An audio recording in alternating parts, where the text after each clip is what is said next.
ओम सहना भवतु सहनौ भुनक्तु सह वीर्यं करवावहै तेजस्विनावधीतमस्तु मा विद्विषावहै। ओम शांति शांति शांतिः। ओम आप्यायन्तु ममाङ्गानि वाक्प्राणश्चक्षुश्रोत्रमदो बलमिन्द्रियाणि च सर्वाणि सर्वं ब्रह्मोपनिषदं मां ब्रह्म निराकुर्यां मां ब्रह्म निराकरोत्। अनिराकरणमस्त्वनिराकरणं मे अस्तु तदात्मनि निरतेय उपनिषत्सु धर्मास्ते मयि सन्तु। ओम शांति शांति शांतिः। हरि ओम श्री गुरुभ्यो नमः। हरि ओम। सदाशिवसमारम्भां शङ्कराचार्यमध्यमाम् अस्मदाचार्यपर्यन्तां वन्दे गुरुपरम्पराम्। ओम यैरिमे गुरुभिः पूर्वं पदवाक्यप्रमाणतः व्याख्याताः सर्ववेदान्ताः तान्नित्यं प्रणतोऽस्म्यहम्। ओम वक्तारमासाद्य यमेव नित्या सरस्वती स्वार्थसमन्वितासीत् निरस्तदुस्तर्ककलङ्कपङ्का नमामि तं शङ्करमर्चिताङ्घ्रिम्।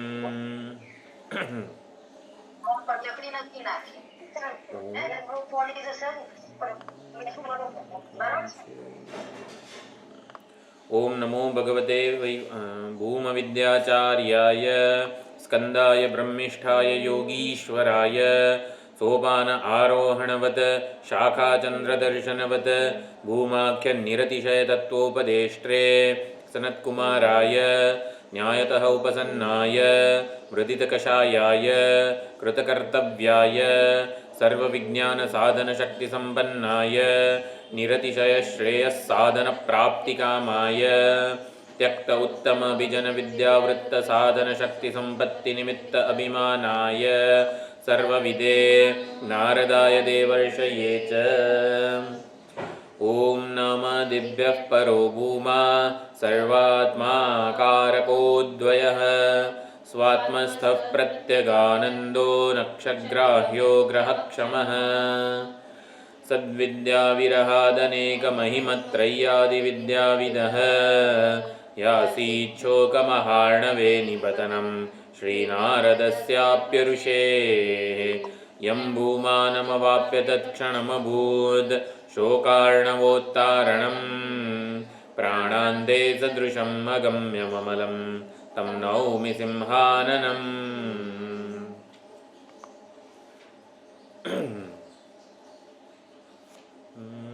શું કરવાનું છે આજે?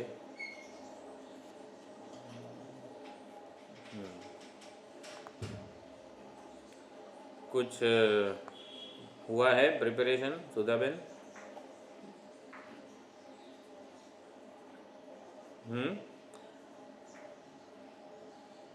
कोई सिलेक्ट किया है अभिनय पात्र?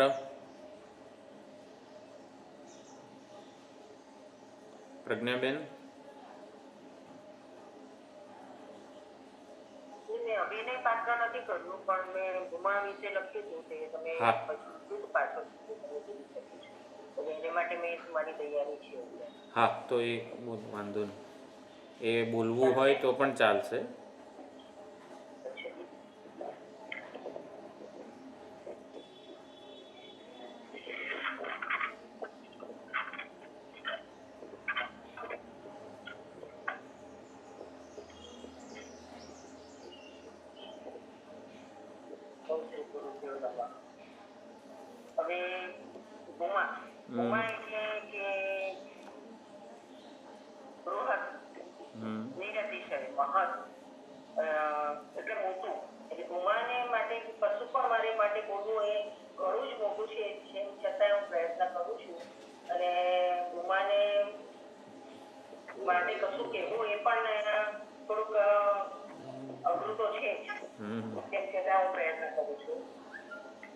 ભૂમા એટલે નિરતિશય બૃહદ એટલે અનંત છે અને મોટું છે તે ભૂમા છે.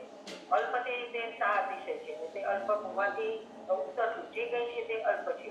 એના બે કારણ છે, વિષય અને ઇન્દ્રિયોના વિષયને તે કે અલ્પતા છે ને તે તમારા જ્યારે પણ શું કહેવાય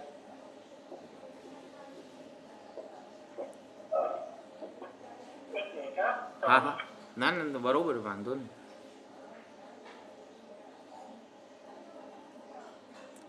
અનમ્યુટ કરવું પડશે. હા હા ના એટલે મ્યુટ થઈ ગયું હતું ને મેં કીધું.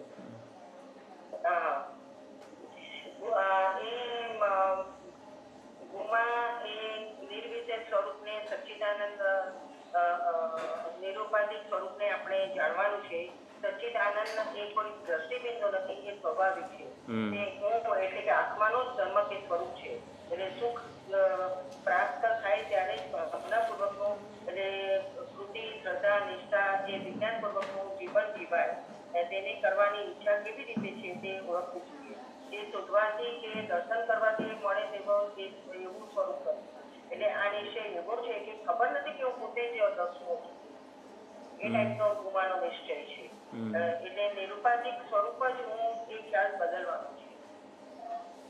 અને એ ટાઈપનો ખ્યાલ બદલવાનો. ઉપાધિથી જન્ય છું ને તેને નિરૂપાધિક સ્વરૂપ માટેનો ખ્યાલ બદલવાનો છે. હવે એ નિરૂપાધિક ક્યારે બને, જ્યારે બંને જુદા હોય. એટલે હું અને ગુમા એ બંને જુદા હોય તો જ બને. અરે જુદા હોય તો ન બને, એ ઐક્ય સ્થાપિત થાય તો જ બની શકે એમ કે છે. એટલે કે સચ્ચિદાનંદ કોણ છે તેની જિજ્ઞાસા થવી જોઈએ એને માટે. અને જિજ્ઞાસા સ્વરૂપે છઠ્ઠા અધ્યાયમાં કહ્યું હતું, સચ્ચિદાનંદ સ્વરૂપે છઠ્ઠા અધ્યાયમાં કહ્યું હતું તે સાતમા અધ્યાયમાં ભૂમા સ્વરૂપે અને આઠમા અધ્યાયમાં શાસ્ત્રી સ્વરૂપે એવું કહ્યું છે. એવું એવી રીતના પ્રતિપાદિત થાય છે. અને જિજ્ઞાસા એ કર્મ કે ઉપાસના નથી એમ જણાય કે બીજી જિજ્ઞાસા વિજ્ઞાનજન્ય જ્ઞાનનો વિષય છે. એનો અર્થ એ થયો કે જ્ઞાન અને કર્મનો સમુચય સંભવ નથી. જ્ઞાન પ્રમાણથી થાય છે ને શાસ્ત્ર ગુરુ વાક્યના પ્રમાણથી. જ્યારે કર્મ આપણી માનસિકતા જ જુદી હોય છે, કારણ કે બુદ્ધિ એટલે કરતા કર્મ અને કાર્ય વિભક્તિ બની રહે છે. એટલે કે ભેદ બુદ્ધિ રહી જાય છે. અને જ્યાં ભેદ છે ત્યાં કર્તા ભાવ છે, ત્યાં દુઃખ છે, ભય છે. અને ભય શું છે તો કે મને જે સુખ મળે કે કાં તો પરમાત્મા મળે પછી તે પાછા ન જવાય, ભગવાન મારી સાથે જ રહેવા છે એવું થાય. યા તો સુખ આપણી સાથે હંમેશને માટે રહેવું, બીજા કરતા વધારે સુખ મળે. એ પણ બીજું આપણને છે. અખંડ સુખ મળે એટલે પરમાત્માની પરા પ્રકૃતિ છે, તેને જાણવાની જરૂર છે. અખંડ સુખ ક્યારે કહેવાય? પરા પ્રકૃતિ છે. આપણે અપરા છીએ, જે દેખાય છે. અને આપણે અપરા પ્રકૃતિ પરમાત્માની અપરા પ્રકૃતિની ઉપાસના કરીએ છીએ. એટલે આપણે એને ભિન્નતા સ્વરૂપે જોઈએ છીએ. બાકી આપણે પરા પ્રકૃતિ એટલે અભિન્ન સ્વરૂપે આપણને જ્ઞાન કરવું જોઈએ. જે પરા પ્રકૃતિ છે અને ઉમા છે અપરા પ્રકૃતિ છે.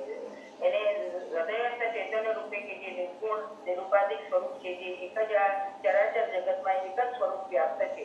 અવિદ્યાને લીધે તે જણાય છે અને અનુભવાય છે. તે અપરા પ્રકૃતિ છે. અને અવિદ્યાને લીધે જે ઓળખાતું નથી તે પરા પ્રકૃતિ છે. જણાતું નથી કે પ્રાપ્તવ્યથી જ્ઞાતવ્ય. સુખ પ્રાપ્તવ્યમાંથી જ્ઞાતવ્ય બને એવો પુરુષાર્થ કરવાનો છે. સુખ પ્રાપ્ત જ છે તે સ્વરૂપ જાણવાનું છે. એટલે સુખના સોપાધિક સ્વરૂપો છે, જેવા કે અનુકૂળ વ્યક્તિ, વસ્તુ, પરિસ્થિતિ જે આપણા સુખ આખ્યાન બની રહે તેના ગુણધર્મ કે નામ કે નામ નથી. મારા સિવાય એ જગતનો ભાગ નથી. એ જગતથી કે અનાત્મ વિષયનો કે ઉપાધિથી સ્વતંત્ર છે. આપણા પુણ્ય મળે માત્ર એનું પ્રતિબિંબ જ એટલે કે સુખ જ આ વસ્તુ વ્યક્તિ પરિસ્થિતિમાંથી મળે છે એમ જણાય છે. એટલે જ્યાં જ્યાં સુખ જણાય છે તે માત્ર સુખનું પ્રતિબિંબ છે, પરંતુ એનું ભેદ જાણવું છે કે એ ક્યાં છે. સુખના સોપાધિક સ્વરૂપનો અનુભવ થાય અને પુણ્યનો ઉદય થયો હોય તો પ્રતિબિંબ સુખ હોતું નથી, પણ સુખનો અનુભવ નથી થતો. એને અર્થ સુખ નથી કે માત્ર પ્રતિબિંબ થતું નથી. એટલે કે એનો અભાવ થાય છે. પણ સુખ તો એવું ને એવું જ હોય છે કે બિંબ એવું ને એવું જ છે. આપણને પુણ્ય અને પાપના બળેથી આપણને એવું પ્રતિબિંબિત થાય છે કે આપણને સુખ મળ્યું છે નથી મળ્યું, બાકી એવી રીતના નથી. એટલે સુખનું મૂળ સ્વરૂપ કેવું છે તે જાણવાની જરૂર પડે છે. એટલે બિંબ રૂપે જે શાશ્વત હોય, નિરુપાધિક હોય એમ જાણવું જરૂર છે. હવે જ્યારે આપણી દ્રષ્ટિ આંતરિક આંતરમુખ હોય ત્યારે સુખનું પ્રતિબિંબ વધારે પડે છે. અને પ્રિય મોદ પ્રમોદ એ વૃત્તિનું તારતમ્ય છે. જેટલી વૃત્તિ આપણે આંતરમુખ બને એટલી એ પ્રતિબિંબ જોઈને એનું બિંબ ક્યાં છે એ મેળવવાનું છે. સુખ વિદ્યમાન છે એ જ પુણ્યોને લીધે વર્તમાન થાય એનો પ્રયત્ન કરવાનો. એટલે એનો લાભ મળે. મન લય પામે તો સુખનો અનુભવ નથી થતો, સુસુપ્તિ અને આનંદનો પ્રતિબિંબ પડતું નથી. માટે મન સાત્વિક બને ત્યારે જ તેનો વધારે લાભ થાય. લય કરતા સાત્વિકતા વધારવાની સુસુપ્તિમાં શોધ ન હોય, મોટા પગેનો શ્વાસ નથી રહેતો એટલે આપણને એવું થાય છે કે જાણે આપણે સુખરૂપ છીએ, પણ એ શાશ્વત સુખ નથી. સુસુપ્તિનું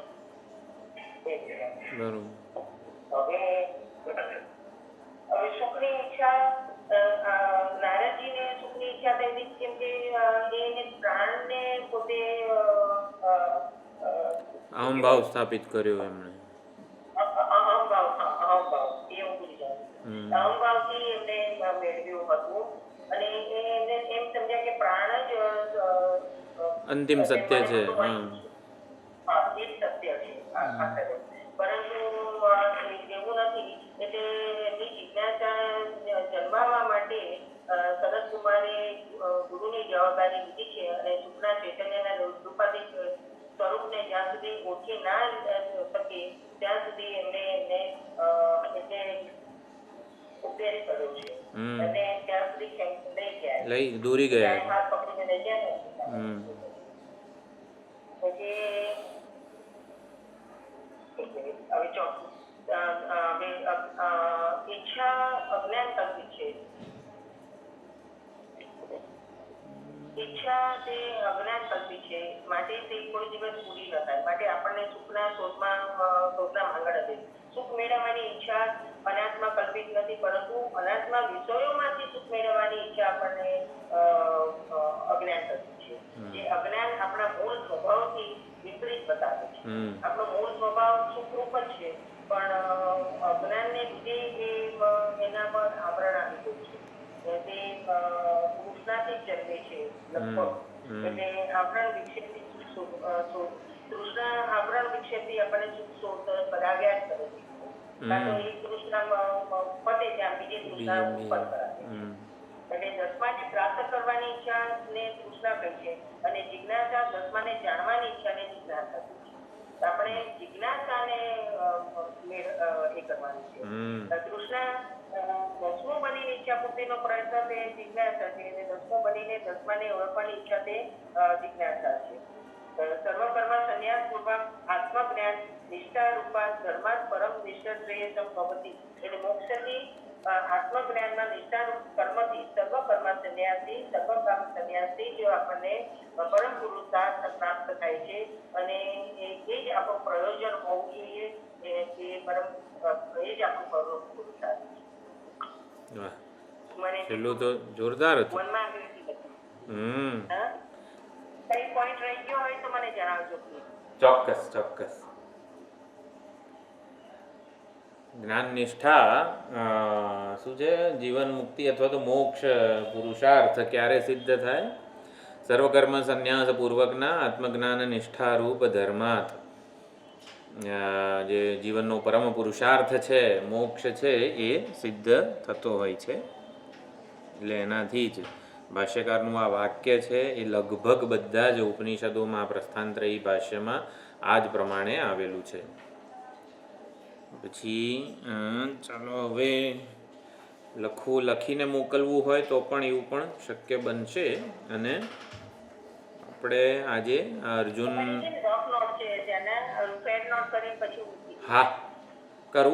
કરજો, ચોક્કસ કરજો. એ પ્રમાણે પહેલાં થોડુંક ઘણું આપણે આમ રફ તૈયાર કરીએ, પછી વિચારોને સુગ્રથિત કરીએ કે વિચારો આમ ક્રમબદ્ધ રીતે પ્રગટ થાય. એ જ રીતે હું પણ જે પણ આ પ્રવચનો સ્વામીજીના લખીએ છીએ આપણે, એ પહેલાં રફ નોટમાં જ લખેલા હોય, પછી કોમ્પ્યુટરમાં જાય ને ત્યારે આખા એક સરસ એક સૂત્ર રૂપે, એક માળા રૂપે એ બનતું હોય છે. એટલે મારી રફ નોટ લખેલી હોય એમાં કંઈ હાંધા જડે જ નહીં, પણ એ જ્યારે ટાઈપ થઈને અંદર જાય ને ત્યારે આવી રીતે સુંદર રીતે પ્રગટ થતું હોય છે. એટલે નંબર 1 2 3 હું મારી નાખું છું. હા, બરોબર છે. દશરથભાઈ કંઈ?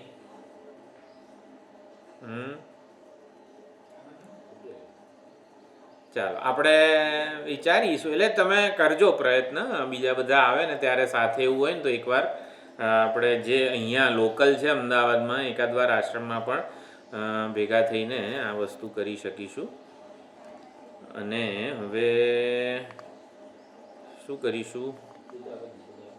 સુધાબેનનું અત્યારે ઓમ સહના ભવતુ સહનૌ ભુનક્તુ સહ વીર્યં કરવાવહૈ તેજસ્વિનાવધીતમસ્તુ મા વિદ્વિષાવહૈ. ઓમ શાંતિ શાંતિ શાંતિ. હરિ ઓમ. ઓમ આપ્યાયન્તુ મમાંગાની વાક્પ્રાણશ્ચક્ષુશ્રોત્રમથો બલમિન્દ્રિયાણિ ચ સર્વાણि સર્વં બ્રહ્મોપનિષદં માહં બ્રહ્મ નિરાકુર્યામ મા બ્રહ્મ નિરાકરોત. અનિરાકરણમસ્ત્વનિરાકરણં મે અસ્તુ તદાત્મનિ નિરતેય ઉપનિષત્સુ ધર્માસ્તે મયि સંતુ તે મયિ સંતુ. ઓમ શાંતિ શાંતિ શાંતિ. હરિ ઓમ. શ્રી ગુરુભ્યો નમઃ. હરિ ઓમ. સદાશિવસમારંભાં શંકરાચાર્યમધ્યમાम् अस्मदाचार्यपर्यन्तां वन्दे गुरुपरम्परां. वन्दे गुरुपरम्पराम्.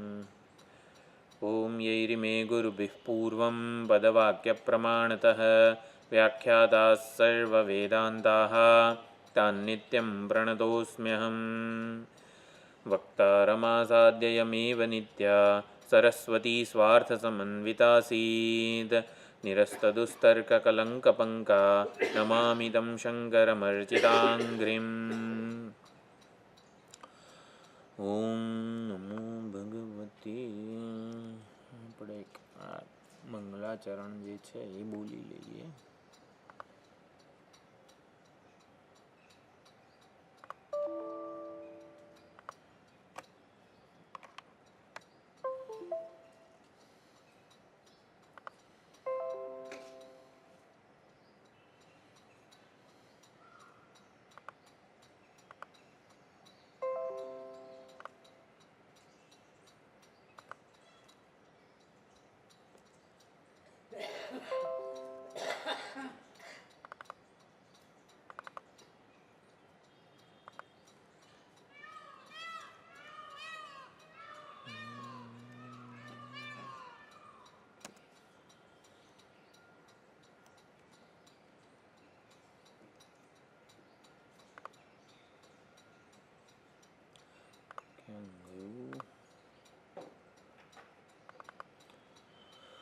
ઓમ નમો ભગવતે ભૂમવિદ્યાચાર્યાય સ્કંદાય બ્રહ્મિષ્ઠાય યોગીશ્વરાય સોપાન આરોહણવત શાખાચંદ્રદર્શનવત ભૂમાખ્ય નિરતિશય તત્વોપદેષ્ટ્રે સનત્કુમારાય ન્યાયતઃ ઉપસન્નાય વૃદિતકષાયાય કૃતકર્તવ્યાય સર્વવિજ્ઞાનસાધનશક્તિસંપન્નાય निरतिशयश्रेयस्साधनप्राप्तिकामाय त्यक्त उत्तमभिजनविद्यावृत्तसाधनशक्तिसम्पत्तिनिमित्त अभिमानाय सर्वविदे नारदाय देवर्षये च.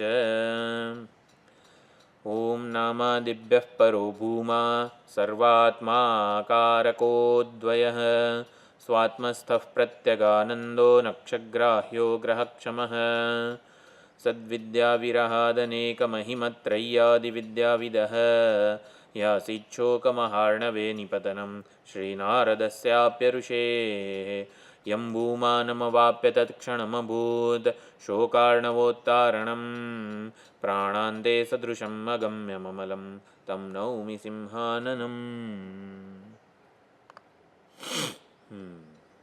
તો હવે ભૂમ વિદ્યા તમારે કંઈ કહેવું છે વિજયાબેન?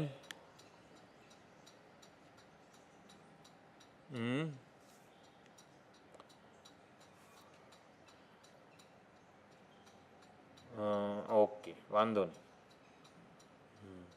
તો તમે જ લો.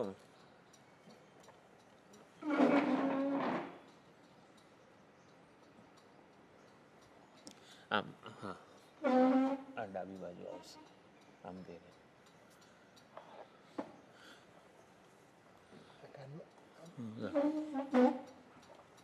હા બસ બરોબર. હા બરોબર.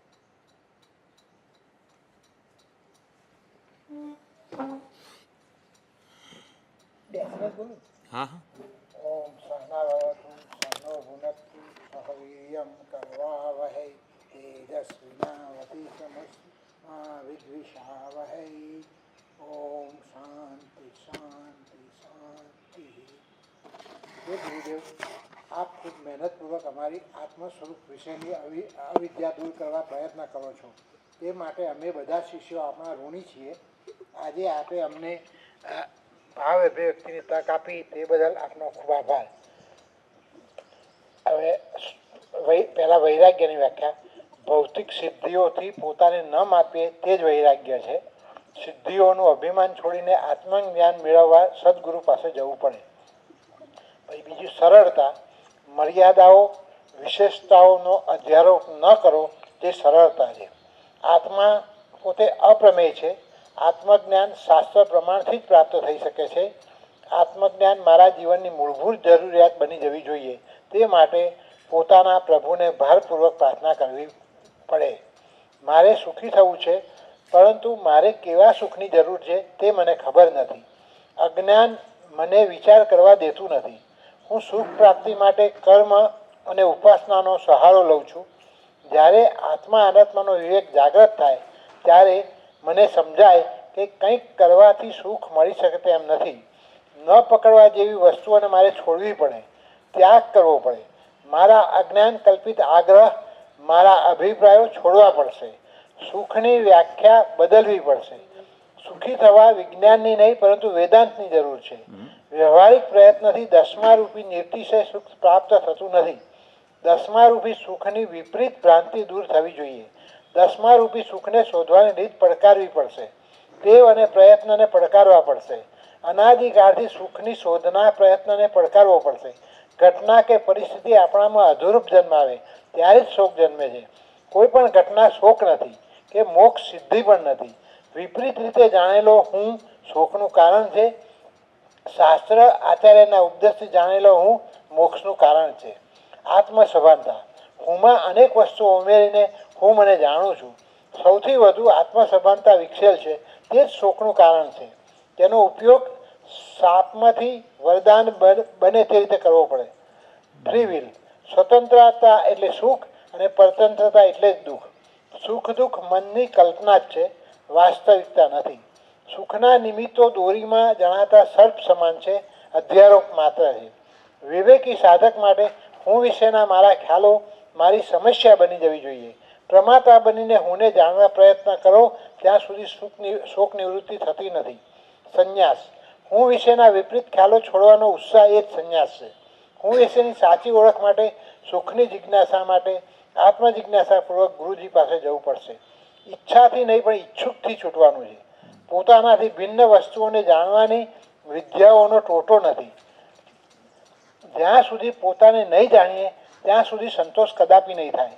પ્રમાતાની નિવૃત્તિ થવી જોઈએ. હું વિશેનું અજ્ઞાન જ મૂળ સમસ્યા છે. ઈચ્છાઓ સમસ્યા નથી. માગણી નહીં પરંતુ માગણ સમસ્યા છે. હું વિશેના ખોટા ખ્યાલમાંથી માગણી ઉદ્ભવે છે. સદગુરુ પાસે પોતાના વિશેના ખ્યાલ, અભિમાન, કુળનું અભિમાન, સંપત્તિ, શિક્ષણ વગેરેનું અભિમાન છોડી ગુરુજીના શરણે આત્મવિદ્યા પ્રાપ્તિ માટે જવું પડશે. ઉપાધિની વિશેષતાને ઈશ્વરનો પ્રસાદ સમજી લો. તેનો યશ લેવાની જરૂર નથી. તાદાત્મ્ય અભિમાનથી પોતાને માપવાનું બંધ કરો.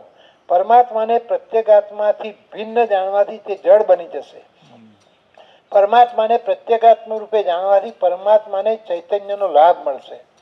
નારદ મુનિ પોતાની વિદ્યાનું, સદાચારનું, કુળનું, પોતાની શક્તિનું અભિમાન છોડીને નિવૃત્તિ પરાયણ જીવનના પ્રથમ સંન્યાસી એવા સદગુરુના શરણે જાય છે. નારદ મુનિ પૂર્ણ સંતોષ, કૃતાર્થતાનું સાધન જાણવા ઉપસ્થિત થયા છે. નિર્તિશય કલ્યાણની ઈચ્છાથી ગુરુ ઉપસદન કર્યું છે. નારદ મુનિ 64 વિદ્યાના જાણકાર હતા. સૃષ્ટિમાં ગમે ત્યાં વિચરણ કરવાની તેમની શક્તિ ધરાવતા હતા. નારદ મુનિએ જાહેર કર્યું કે હું પ્રમેયને જાણું છું, પ્રમાતાને જાણતો નથી, શાસ્ત્રોનું તાત્પર્ય જાણતો નથી, આથી હું શોકમગ્ન છું. નારદજી ઉપાધિને કેવી રીતે મહાન કરી શકાય તેવી વિદ્યાઓ જાણતા હતા, પરંતુ ઉપાધિ દ્વારા મહાન થનાર અહંકાર કદાપી કૃતકૃત્ય ન થઈ શકે. શોકનું મૂળ કારણ ભેદ બુદ્ધિ છે. નારદ મુનિની વિદ્યા ભેદ દર્શનવાળી હતી. નારદ મુનિ મંત્ર 7:1:1માં ઓમ ઓમ અધિહિ ભગવઃ, હે ભગવાન મને ઉપદેશ કરો. સનત કુમારે કહ્યું યત વૈથ, તમે જે કંઈ જાણતા હોય તે કહો. તેન માં ઉપસિદ, તે મને જણાવીને ઉપદેશ ગ્રહણ કરવા આવો. મંત્ર 1:1:2માં પોતે જાણતા હતા તે બધી વિદ્યાઓનું નારદ મુનિએ વર્ણન કર્યું. ગુરુજી સમક્ષ નિખાલસતાપૂર્વક એમને વર્ણન કર્યું. મંત્ર 1:1:3માં ભગવ સહ અહમ મંત્રવિદ એક અસ્મિ, કેવળ મંત્ર જાણનારો જ છું, ન આત્મવિદ, હું આત્માને જાણનારો નથી. મેં આપના જેવા આચાર્યો પાસે સાંભળ્યું છે કે આત્મવિદ શોકમ તરતી, આત્મજ્ઞાની શોકને તરી જાય છે. સહ અહમ શોચામી, હું શોક કરું છું. તમ માં ભગવાન શોકસ્ય પારમ તારયતુ, મને શોકથી પાર લઈ જાઓ. આ પ્રમાણે નારદ મુનિ સદગુરુ પાસે સરળ બની, પાપરહિત બની, શરણાગત થઈ આ શોકમાંથી મુક્ત કરવા રૂપી આત્મવિદ્યાની વિવેકપૂર્વક માગણી કરે છે. નારદ મુનિ હું મંત્રવેતા એટલે કર્મવેતા જ છું. કર્મનું કાર્ય સર્વ વિકાર છે, માટે હું વિકારજ્ઞ જ છું. હે ભગવાન, હું અનાત્મજ્ઞ હોવાથી શોક સંતપ્ત છું. ગુરુજી એવા સનતકુમારે નારદજી તેઓ જે વિદ્યા જાણતા હતા તે કેવળ નામ માત્ર જ છે. મંત્ર 1:1:4 નામ વા ઋગ્વેદો યજુર્વેદ સામવેદ વગેરે વગેરે, માટે નામની ઉપાસના કરવાનું કહ્યું. નામ જ બ્રહ્મ છે, આવી બ્રહ્મ બુદ્ધિથી ઉપાસના કરો. ગુરુજીએ નારદ મુનિ રૂપી શિષ્યને સ્થૂળમાંથી તબક્કાવાર સૂક્ષ્મ શાખા ચંદ્ર ન્યાયથી સૂક્ષ્મતમ તત્વ સુધી દોરી પ્રત્યેગાત્મા પ્રત્યે ઉપાધિનું અનાત્મત્વ, મિથ્યાત્વ, વિકારીત્વ, અલ્પત્વ જણાવી તે ઔપાધિક ઓળખ માટે સંપૂર્ણ વૈરાગ્ય જન્મે અને એ દ્વારા વ્યક્તિત્વના દરેક સ્તરના તાદાત્મ્યથી આપણને મુક્ત કરી સ્વરાજ્યમાં પ્રતિષ્ઠિત કરવાવાળી ભૂમિ વિદ્યાનો ઉપદેશ કરે છે. શોક કેવળ આત્મ સ્વરૂપના અજ્ઞાનની જ ઉપજ છે અને જ્ઞાન વડે જ શોક મુક્તિ થઈ શકે છે. ગુરુજીએ નારદ મુનિની સમસ્યા સમજી લઈ. જ્યાં તેનું તાદાત્મ્ય હતું તે સમસ્યાનું મૂળ, તેનું સમાધાન, સમસ્યામાંથી મુક્તિનો સાચો ઉપાય વગેરે વિશે સદગુરુના ઉપદેશથી શિષ્ય જાતે જ લક્ષ્ય સુધી દોડાય એવી સુંદર વ્યવસ્થા ભૂમિ વિદ્યાના પ્રકરણમાં જોવા મળે છે. પ્રતીકમાં રહેલી વાસના, સત્યબુદ્ધિ કે આસક્તિ છોડીને પ્રતીક જેનો નિર્દેશ કરે છે તે ધ્યેય વિષય મહત્વનો બનતો જાય. ધ્યેય બ્રહ્મ માટે આસક્તિ જન્મે તે જ ઉપદેશનું પ્રયોજન છે. નારદજીએ નામની ઉપાસનાથી સંતોષ ન જન્મ્યો, તેથી તે ગુરુજીને નામથી કંઈ ચડિયાતું છે કે નહીં તેવો પ્રશ્ન કરે છે. સનત કુમારે વાણીમાં બ્રહ્મ દ્રષ્ટિનો ઉપદેશ કર્યો. મંત્ર 1:2:1 વાક વાવ નામ ન ભૂયસી, વાણી નામથી મોટી છે. વાણીની ઉપાસનાથી પણ કૃતકૃત્યતા પ્રાપ્ત ન થતા નારદ મુનિ વાણીથી કંઈક ચડિયાતું છે કે કેમ તે પૂછે છે. મંત્ર 1:3:1માં સનત કુમાર મનઃ વાવ વાચ ભૂય, મન જ વાણી કરતાં શ્રેષ્ઠ છે, તે જ રીતે મન કરતાં સંકલ્પ વધુ શ્રેષ્ઠ હોવાનું પછી મંત્ર 1:4:1માં સનત કુમાર દર્શાવે છે.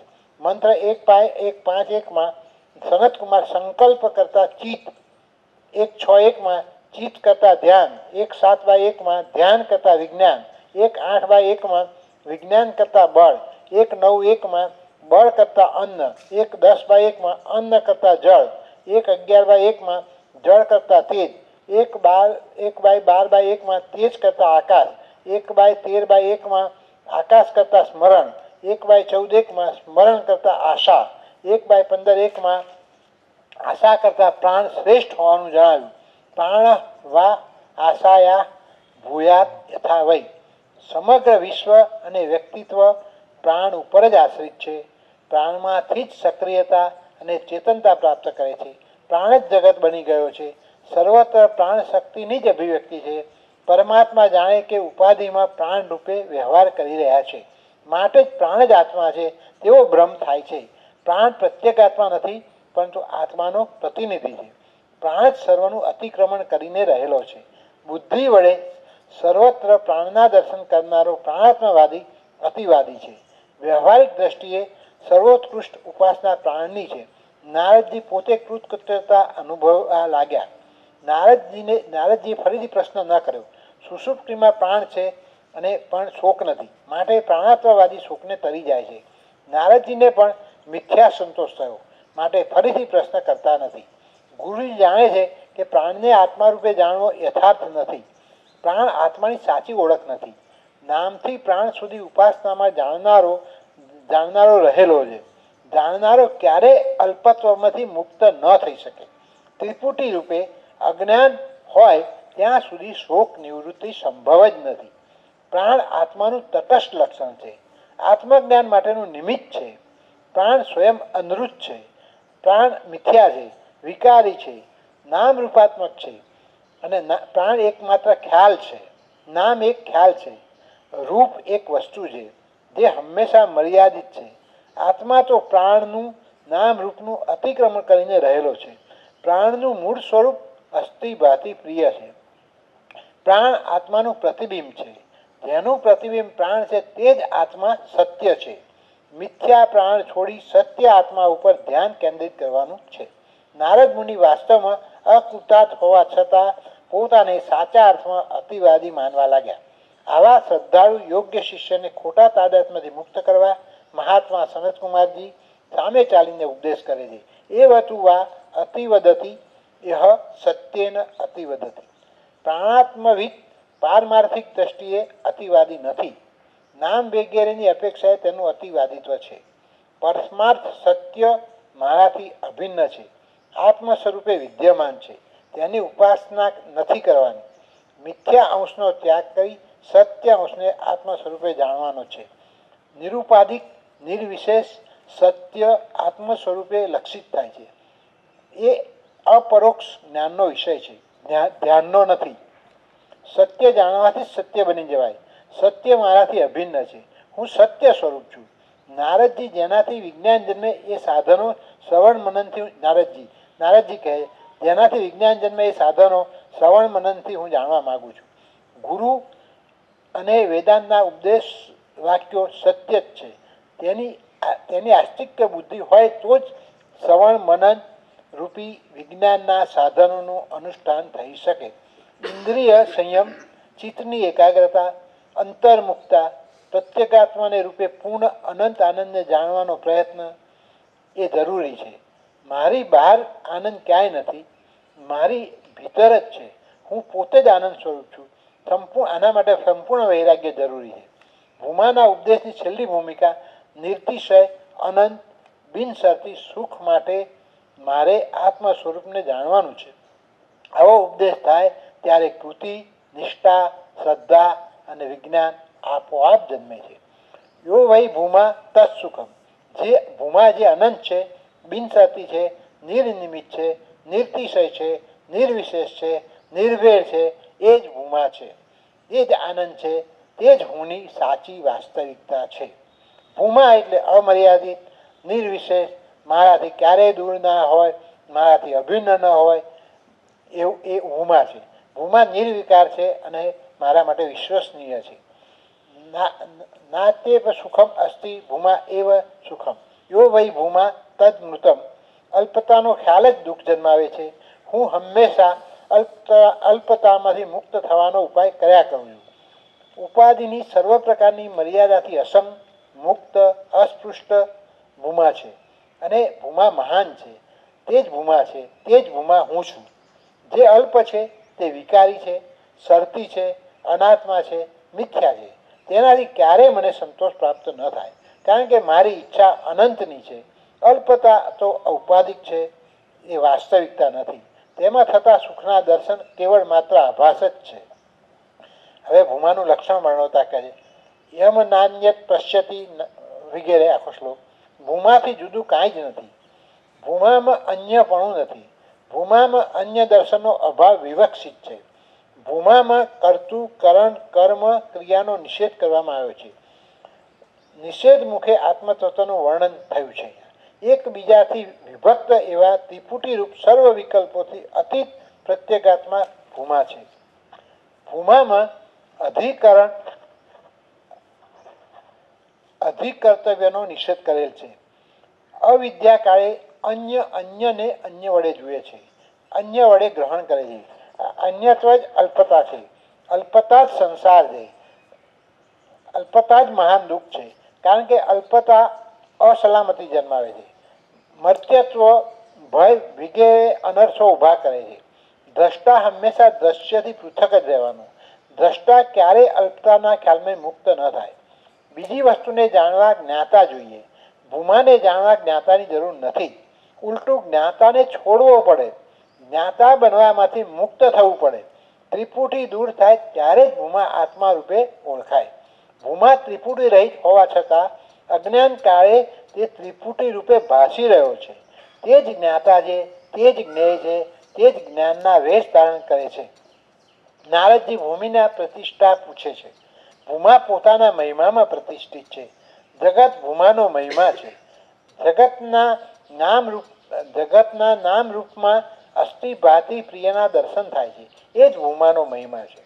પારમાર્થિક દ્રષ્ટિએ ભૂમાની કોઈ પ્રતિષ્ઠા નથી. પ્રતિષ્ઠાની જરૂરિયાત વગરનો છે. ભૂમા અદ્વિતીય છે, અમર્યાદિત છે, દ્વૈત બુદ્ધિથી પર છે, સ્વયં પ્રકાશ છે, અપરોક્ષ છે, આધારના ખ્યાલથી મુક્ત છે. ભૂમાનો બોધ સ્પષ્ટપણે થાય તે માટે ભૂમા આત્મા અહંકારનું સર્વવ્યાપકત્વ સર્વાત્મત્વ સ્વરૂપત્વ કહેવાય છે. ઉપર અને ઉપરપણું બંને ભૂમા છે. નીચે અને જે કંઈ નીચે છે તે બધું ભૂમા છે. ભૂમાથી અતિરિક્ત કંઈ જ નથી. અહંકાર આદેશ, અહંકાર રૂપે ભૂમાનો ઉપદેશ, તે ભૂમા છે. ભૂમા ત્યાં છે, ભૂમા પરોક્ષ છે, એવી ભ્રાંતિ દૂર કરવા અહંકાર આદેશ આપવામાં આવે છે. દ્રષ્ટાથી અનન્યત્વ દર્શાવવા માટે હું ઉપર નીચે સર્વ છું, હું દેહાદી સંગાતને હું કહું છું ત્યારે પણ વાસ્તવમાં ભૂમાને જ હું કહી રહ્યો છું. હું દેહાદી સંગાતને હું કહું ત્યારે પણ વાસ્તવમાં હું ભૂમાને જ હું કહી રહ્યો છું. ભૂમા સર્વવ્યાપક છે, માટે હું સર્વવ્યાપક છું. 13/24 અભેદ જ્ઞાન માટે ભૂમા અને આત્માના સર્વાત્મત્વનો આદેશ છે. અહંકાર અને આત્માના ભેદ માટે અહંકારનું સર્વાત્મપણું કહ્યું છે. આમ ઈશ્વર મારાથી જુદો છે, તટસ્થ છે તેવી તાર્કિકોની માન્યતા દૂર કરવા અહંકાર આદેશ છે. હવે આત્માદેશ, અહમ એવ ઇદમ સર્વમ આદેશમાં દેહાદી સંગાતનો પણ આદેશ છે. સૌથી એવી શંકા ન થાય તે માટે આત્માદેશ છે. આદેશ હંમેશા સ્થાયી અંશનો જ અપાય. સત્ય અધિષ્ઠાન અંશ બ્રહ્મ હું છું. અહંકાર આદેશમાં બાદ સામાનાધિકરણ છે, જ્યારે આત્માદેશમાં ઐક્ય સામાનાધિકરણ છે. ભૂમામાં આત્મત્વ અભિમાનિક નથી, પારમાર્થિક છે, માટે આત્માદેશ છે. આ રીતે ભૂમાના દર્શન કરનાર વિદ્વાન જીવન મુક્ત છે. જીવન મુક્તને પ્રારબ્ધની કોઈ અસર હોતી નથી, છતાં 4 પ્રકારનું અનુમાન કરવામાં આવે છે. પ્રારબ્ધ દ્વેગ તીવ્ર હોય ત્યારે જ્ઞાની આત્મરતિ હોય છે, એકલો હોય, આત્મ સ્વરૂપમાં રમણ કરે છે અને આનંદનો સાક્ષાત્કાર થાય. ત્યારે પ્રારબ્ધનો મધ્યમ વેગ હોય ત્યારે આત્મક્રીડ હોય છે, બધાની વચ્ચે પોતાનું સ્વરૂપ છુપાવીને વ્યવહાર કરે છે. મંદ વેગ હોય ત્યારે દ્વંદ રહિત સુખને પ્રાપ્ત કરે છે અને આત્મમિથુન કહે છે. વેગ સુપ્ત હોય જગતના વિઘ્નોથી અસંતુષ્ટ નિર્વિકલ્પ સમાધિમાં સ્થિત કરી પૂર્ણાનંદમાં પ્રતિષ્ઠિત રહે છે. હવે વિદેશ મુક્તિનું વર્ણન. તેને માટે સર્વલોક આત્મા બની ગયો છે, ભૂમારૂપતાને પ્રાપ્ત છે, પ્રતિબંધ રહિત ક્યાંય પણ વિચરણ કરે છે. આંતરિક દબાણોથી તે મુક્ત છે. આત્મા જ સર્વનું ઉપાદાન કારણ છે. પ્રાણ વગેરે સંપૂર્ણ પ્રપંચ જ્ઞાની માટે આત્મ સ્વરૂપ છે, અન્ય નહીં. જ્ઞાની કૃતકૃત્ય છે, એને કંઈ જ અપ્રાપ્ત નથી, કંઈ પ્રાપ્તવ્ય નથી. અન્ય દર્શનમાં અભાવે મૃત્યુ, રોગ, જરા, દુઃખ જોતો નથી. તેનાથી તે મુક્ત છે. સ એકધા ભવતી ત્રિધા ભવતી એ મંત્ર છે. સૃષ્ટિકાળે સર્વ અને સંહાર કાળે એક બની જાય છે. ભૂમ વિદ્યા સમ્યક દર્શનનું કારણ છે. ભૂમ વિદ્યાના સાધનનું વર્ણન. અંતઃકરણ શુદ્ધિ, રાગ, દ્વેષ, મોહ વગેરે દોષોથી મુક્ત. વિષયોમાં શોભનાધ્યાસ કરી તેના દ્વારા સુખી થવું. આવી ભ્રાંતિથી મુક્ત થવાથી રાગ દ્વેષથી મુક્ત થવાય.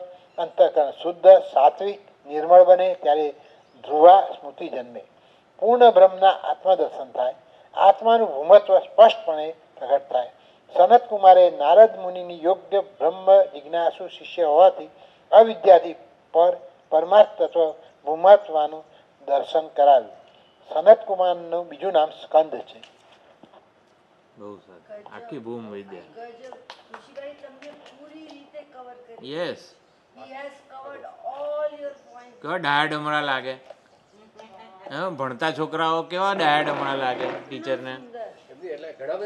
હા, એ જ કહું છું, આખું લઈ લીધું છે. ઋષિભાઈ पूरे lectures उसके अंदर आ गए. हाँ, 30 प्रवचन हुए हैं ना, 30 उन्होंने ले लिया. आपकी नोटबुक आ गई. गजब. આજે એક્ઝામ છે બાબત. એવું છે. તમને સાંભળવા ના, વાત સાચી છે. વાંધો જ. હરિઓમ. હરિઓમ. પણ બહુ સારી એવી મહેનત પણ કરી છે તમારે. એના વગર તો થાય નહીં. સોમવારથી લાગેલો હતો 12 વાગ્યા 8 વાગ્યા સુધી રાત. નહીં, ખરેખર ખૂબ સરસ કર્યું. 2-3 વખત નોટ તૈયાર કરવી પડે ને. મને તો લાગે છે રોજનું રોજ તૈયાર કરતા ગયા છો ને પછી છેલ્લે આજે લખેલું છે. રોજે રોજ લખે છે. અમુક અમુક પોઈન્ટ લખેલા છે, નથી આવડતું. પણ આ છેલ્લા 2-2.5 મહિનાથી નથી લખાયા. કરી દઈએ. આવડતું નથી એવું બોલો એ કંઈક સારું ના કહેવાય. આગળના બધા મુદ્દા લખેલા છે. બરાબર છે ને મેં કીધું ચાલો તૈયાર હા, જે થશે છે કે? કંઈ એવું કંઈ નહીં 10 જ મિનિટ 5 મિનિટ હા તો 5 જ મિનિટ બોલો 10 મિનિટ બોલો બરાબર ને સાચી વાત છે. તમને કોન્ફિડન્સ વધશે તમને પોતાને જ તે. અમારા એક બેન ગયા છે ઋષિકેશ બોલીને ગયા હતા હવે તમે કમ્પ્લીટ કરી દીધું એને વાજા આપી દીધી બોલ. સરસ બહુ સરસ. હરિઓમ. સદાશિવ સમારંભામ શંકરાચાર્ય મધ્યમામ અસ્મદાચાર્ય પર્યંતામ વંદે ગુરુ પરંપરામ. આજે આપણે છાંદોગ્ય ઉપનિષદના અધ્યાય 6 અને અધ્યાય 7 વચ્ચેની સંગતિ એ સમજવા પ્રયત્ન કરીશું. પરંતુ તે પહેલાં 5 અને 6ની સંગતિ સમજીએ તે પહેલાં અધ્યાય 1 થી 5 અને 6 વચ્ચેની સંગતિ ટૂંકમાં સમજી લઈએ. એટલા માટે અત્યારે આમાં વિષયમાં નથી, તો એટલા માટે કે ઉપનિષદનો ઉપદેશ કરવાનો જે ક્રમ છે તો એ ક્રમ સમજવા માટે તે આપણને સરળ બને. તો 1 થી 5ની અંદર અને 6 વચ્ચેની સંગતિમાં અધ્યાય 3ની અંદર કહેવામાં આવ્યું કે સર્વમ ખલુ ઇદમ બ્રહ્મ તજ્જલાન. આ સર્વ જગત નિશ્ચય બ્રહ્મ જ છે, તેનાથી જ ઉત્પન્ન થયું છે, તેનામાં જ લીન થવાનું છે, તેનામાં જ ચેષ્ટા કરે છે. આ કઈ રીતે થાય છે તે અધ્યાય 6ની અંદર સમજવા માટે આપણે અધ્યાય 6 સમજવાનું છે. એટલે એની અંદર બ્રહ્મથી જગતનું અનન્યત્વ સમજવાનું છે. નન અધર ધેન બ્રહ્મ એ આપણે સમજવાનું છે. બીજો પોઈન્ટ એ સમજવાનો છે અધ્યાય 6માં કે 1 થી 5ની અંદર એવું કહેવામાં આવ્યું કે એક વિદ્વાન અથવા એક આત્મજ્ઞાની જમી રહેતા આખો સંસાર તૃપ્ત થઈ જાય છે, એટલે વૈશ્વાનર અગ્નિ. તો આવું ક્યારે થઈ શકે? આવું ત્યારે જ થઈ શકે કે સર્વ જીવોમાં રહેલા આત્માનું એકત્વ હોય તો જ થઈ શકે, ન આત્મભેદે. એટલે આ રીતે 2 પોઈન્ટ એના માટે મળ્યા કે એક તો આત્માનું એકત્વ બતાવવું અને બ્રહ્મથી જગતનું અનન્યત્વ સમજવા માટે અધ્યાય 6 છે. તો અધ્યાય 6 અને 7ની સંગતિ ટૂંકમાં આપણે સમજવા પ્રયત્ન કરીએ તો અધ્યાય 6 ઉત્તમ અધિકારી માટે છે, જ્યારે અધ્યાય 7 મધ્યમ અધિકારી માટે છે. અધ્યાય 6ની અંદર બ્રહ્મની સદરૂપતા બતાવવામાં આવી છે, જ્યારે અધ્યાય 7ની અંદર બ્રહ્મની આનંદરૂપતા બતાવવામાં આવી છે. બ્રહ્મની સદરૂપતા અબાધિત તત્વનો બોધ, તત્પદાર્થનું શોધન એ મુખ્ય વિચારણા છે. એટલે માયાની ઉપાધિ દૂર કરીને તત્પદાર્થનું શોધન એ એની મુખ્ય વિચારણા છે. જ્યારે અધ્યાય 7ની અંદર તમ પદાર્થનું શોધન એ મુખ્ય વિચારણા છે. અધ્યાય 6માં તત્પદાર્થનું શોધન કરીને તમ પદાર્થ સુધી પહોંચવાનું છે, હું રૂપે ઓળખવાનું છે. જે છેલ્લે 6, 8, 7ની અંદર તત્ત્વમ અસી ના રૂપે આપણને ઉપદેશ મળે છે, સ ય એશા અણિમા એ મંત્રથી. જ્યારે અધ્યાય 7ની અંદર ત્વમથી શરૂ કરીને જે હુંની ખોટી સમજ, જે હુંની ખોટી ઓળખ છે તે દૂર કરવાની છે. તે પરંપરા પ્રમાણે આદેશ ઉપદેશથી એને દૂર કરવા માટે અધ્યાય 7ની અંદર છે. એટલે ત્વમથી શરૂ કરીએ છીએ, મતલબ કે પ્રત્યેક આત્મા કે જે વિવિધ ઉપાધિવાળો છે, નામથી પ્રાણ સુધીની જે અલગ અલગ ઉપાધિઓ છે, જેના વિશે આપણા ખોટા ખ્યાલો છે, તે દૂર કરવા માટે થઈને અધ્યાય 7ની અંદર પ્રત્યેક આત્માનું શુદ્ધ સ્વરૂપ ભૂમા, જે આનંદ સ્વરૂપ છે, કોઈ ત્રિપુટી નથી, ભેદ દર્શન નથી, તે સમજવા માટે થઈને અધ્યાય 7 છે. તેમાં ત્વમ પદાર્થથી શરૂ કરીને તત્પદાર્થ સુધીનું શોધન છે. અધ્યાય 6માં ભાષ્યકારે અને આપણા ઋષિભાઈએ જે ટૂંકમાં સંસ્કૃતમાં જે એની વ્યાખ્યા કરી છે તે હું ટૂંકમાં કહેવા પ્રયત્ન કરીશ. અધ્યાય 6માં જે કીધું છે તત્માંથી તમ સુધીની, તો એમાં કીધું છે પરમ આત્મ તત્વ ઉપદેશ પ્રધાન તત્પદાર્થ તમ પદાર્થ પર્યતમ શોધિત. પરમાત્મામાંથી તત્વનો ઉપદેશ એ મુખ્ય છે અને તત્પદાર્થથી તમ પદાર્થ સુધીનું શોધન થાય ત્યાં સુધીનો. જ્યારે અધ્યાય 7ની અંદર પ્રત્યેક આત્માથી શરૂ થાય છે, એટલે પ્રત્યેક આત્મા તત્વોપદેશ પ્રધાન ત્વમ પદાર્થ તત્પદાર્થ પર્યંતમ શોધિત. આ બે મુખ્ય આપણે બંને વચ્ચેના જોયો ફેરફાર. અધ્યાય 6ની અંદર એક આપણે અગાઉની સંગતિમાં જોયું કે જગતની ઉત્પત્તિનું મેઇન મુખ્ય કારણ છે, તો એ જગતની સદરૂપતા દર્શાવે છે. જગત કારણ પરમાત્મા છે એ બતાવે છે. અધ્યારોપ અને અપવાદ વડે એ સમજાવે છે. મૂળ અધિષ્ઠાન બ્રહ્મ જ છે. સતૈવ સૌમ્ય ઇદમ અગ્રે આસિત એકમ એવ અદ્વિતીયમ એ રીતેથી શરૂ કરીને આપણને સમજાવવા પ્રયત્ન કરે છે. હવે ભાષ્યકાર એની સંગતિમાં અધ્યાય 6 અને 7 વચ્ચે સંગતિ સમજવા માટે અલગ અલગ રીતે બધા વિકલ્પો આપણને આપે છે, એ ટૂંકમાં સમજવા પ્રયત્ન કરીએ. તો અધ્યાય 6ની અંદર મુખ્યત્વે પરમાત્મ તત્વનો ઉપદેશ સતબ્રહ્મ અને આત્માના એકત્વનો નિર્ણય કરવા માટે છે. એટલે આ અધ્યાય 6માં સતથી નિમ્નતર વિકારરૂપ તત્વનો નિર્દેશ નથી કરવામાં આવ્યો. એટલે નિમ્ન સ્તર વિકારરૂપ એટલે નામથી પ્રાણ સુધીનો, જે આપણે અધ્યાય 7ની અંદર કરવામાં આવ્યો છે. અધ્યાય 6માં સત તત્વનો વિચાર કરવામાં આવ્યો છે. નિમ્ન સ્તર વિકારરૂપ તત્વનો વિચાર નથી થયો.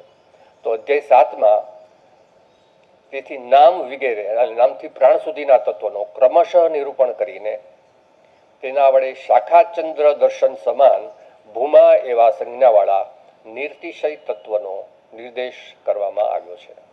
અથવા ભાષ્યકાર એક બીજો વિકલ્પ આપે છે, એટલે બીજો એક અર્થ એવો કહી શકાય કે અધ્યાય 6માં સતથી નિમ્ન સ્તર તત્વનો નિર્દેશ નહીં થવાથી, જે હમણાં આપણે વાત કરીએ પ્રમાણે, ફક્ત સન્માત્ર એટલે સત્માત્રનું જ નિરૂપણ કરવાથી કોઈને એવી શંકા થઈ શકે છે કે હજી તેનાથી અન્ય કંઈક જાણ્યા વગરનું રહેલું છે, અવિજ્ઞાત છે. તો તેવી આશંકા ન રહે તે માટે શ્રુતિ તેનો એટલે કે સતથી નિમ્ન સ્તર નામ વગેરેનો નિર્દેશ કરે છે અધ્યાય 7માં. કારણ કે એમાં સતમાત્રનો જ સન્માત્ર બધું છે એવો ઉપદેશ કરવામાં આવ્યો અધ્યાય 7માં, જે 6-8-4માં સત્મૂલાહ સૌમ્ય ઈમા સર્વાહ પ્રજાહ સદ આયતનાહ સદ પ્રતિષ્ઠાહ.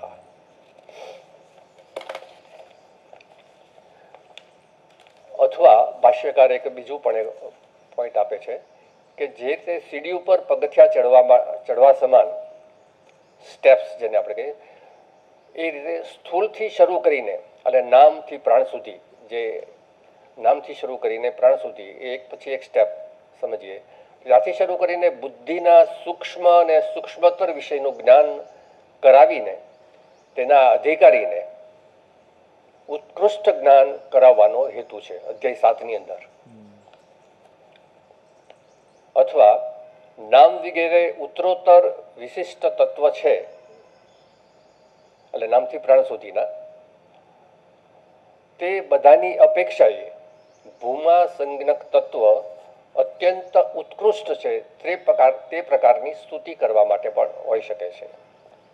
આ નારદ સનતકુમારની આખ્યાયિકા પરાવિદ્યાની સ્તુતિ માટે છે.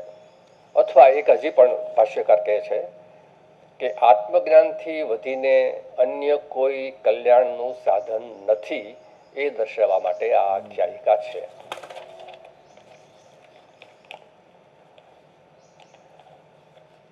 હવે અધ્યાય 7ની અંદર એક બીજો મુખ્ય વિષય છે કે સુખ ભૂમા જ સુખ છે. તો એમાં સૌથી અગત્યનું એ સમજવાનું છે ટૂંકમાં કે સુખ પ્રાપ્તવ્ય નથી, જ્ઞાતવ્ય છે. એટલે પ્રાપ્તવ્યમાંથી જ્ઞાતવ્ય કેવી રીતે બને હું રૂપે જાણવાનું એવી વિવિધશા વિજિજ્ઞાસિતવ્ય, જેને ઋષિભાઈએ ખાસ બહુ સમજાવ્યું હતું, ક્વોન્ટમ જમ્પ અથવા કોગ્નિટિવ ચેન્જ. તો એ પણ 7મા અધ્યાયનો મુખ્ય વિષય રહેલો છે. યો વૈ ભૂમા તત્ સુખમ ન અલ્પે સુખમ અસ્તિ, ભૂમા એવ સુખમ ભૂમા તું એવ વિજિજ્ઞાસિતવ્ય. તો એ રીતે ભૂમા નિરુપાધિક આનંદ, મનુભાઈ પણ બહુ સમજાવ્યું. તો એ રીતે ભૂમા નિરુપાધિક આનંદ છે, નિરતિશય આનંદ છે, અનંત આનંદ છે. તો આ મુખ્યત્વે સંગતિ છે. પરંતુ હવે એકદમ ટૂંકમાં જો બીજી રીતે હવે સમજવા પ્રયત્ન કરીએ તો અધ્યાય 6, 7 અને 8 ટૂંકમાં અધ્યાય 6ની અંદર પરમાત્માની સદરૂપતા, અધ્યાય 7ની અંદર આનંદ રૂપતા, અધ્યાય 8ની અંદર ચિદરૂપતા છે. સદરૂપતાને સર્વવ્યાપકતા તરીકે કહી શકાય, આનંદ રૂપતાને અનંત રૂપતા અને ચિદરૂપતાને પ્રત્યેક રૂપતા એવું પણ કહી શકાય. હવે અધ્યાય 6ની અંદર આપણે એકત્વની જે વાત કરી હતી તો આપણા આચાર્ય ઋષિભાઈએ ખાસ એક સમજાવેલું કે એકત્વ, આત્મા અને બ્રહ્મનું એકત્વ તો વાત કરીએ છીએ, પણ એમને પરમાર્થ તત્વ અને હું એનું એકત્વ અધ્યાય 6માં સાબિત થાય છે. અણિમાથી આત્માનું એકત્વ અને તત્થી ત્વમનું એકત્વ, એ રીતે આપણે અધ્યાય 6ની અંદર એકત્વ સમજીએ છીએ. સતચિત અને આનંદ, તો સતનું વિવર્ત જળ અને ચેતન, ચિત્તનું વિવર્ત પ્રમાતા અને આનંદનું વિવર્ત ભોગતા, એ રીતે પણ આપણે સમજી શકીએ. તો આ રીતે સંગતિમાં વધારે કંઈ નહીં કહેતા અધ્યાય 6 અને સંગતિ મેં ટૂંકમાં કહેવા પ્રયત્ન કર્યો છે. શક્ય છે કે કંઈક કહેવાનું, વિચારવાનું રહી ગયું હોય, અથવા કંઈક વધારે કંઈક કહેવાઈ ગયું હોય, અથવા મારી સમજણમાં ભૂલ પણ હોઈ શકે. તો તે મને કહેશો, મારી ભૂલ મને કહેશો તો મને સુધારવાની તક મળશે. હું જે કંઈ શબ્દ બોલ્યો તે બધા શબ્દો, વાક્યો ઈશ્વરને, ગુરુને, આચાર્યને સમર્પણ કરું છું. વરદ ચરણયોસ્તે વાક્ય પુષ્પોપહારમ. આપણા આચાર્ય ઋષિભાઈ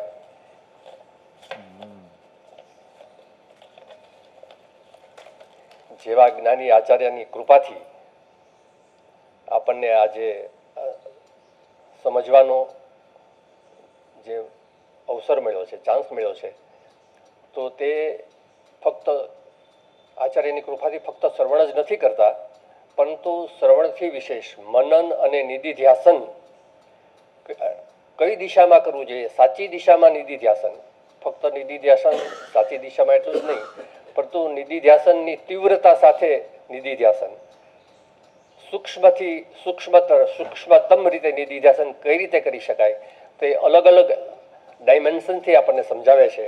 અને તે ખરેખર આપણે એના માટે થઈને આપણા ઉપર એમની કૃપા ખૂબ જ છે, અને એ કૃપા આપણા ઉપર બની રહે એવી આપણે ઈશ્વરને પ્રાર્થના કરીએ છીએ.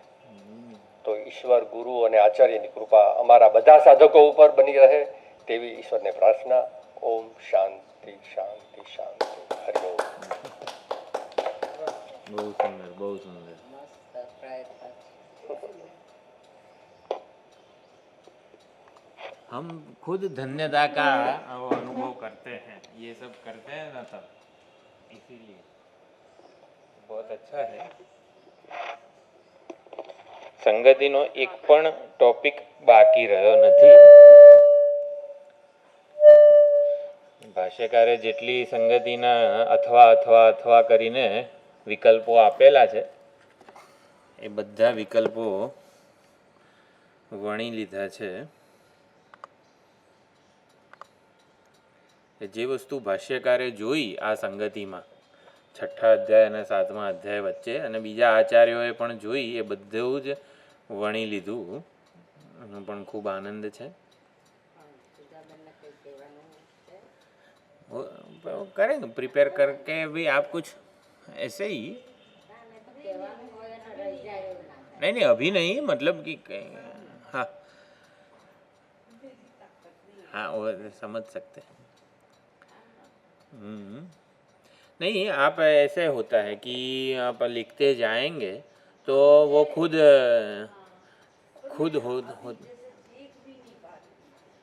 वो तो ठीक है. मैंने कोशिश करी 3 दिन से करती हूँ, पर हम नहीं लगी.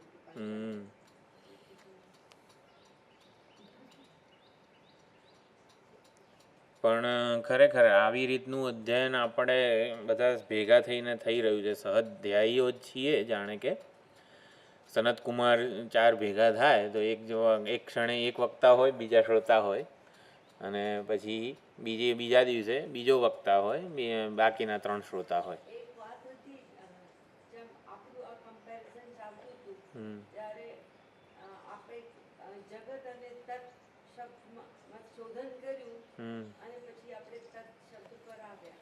પછી જ્યારે બીજું કમ્પેરિઝન કર્યું કે 7મા ચેપ્ટરમાં પ્રત્યેકાત્મા અને બાકી બધા નામ जो दूसरे उपाधि, हाँ.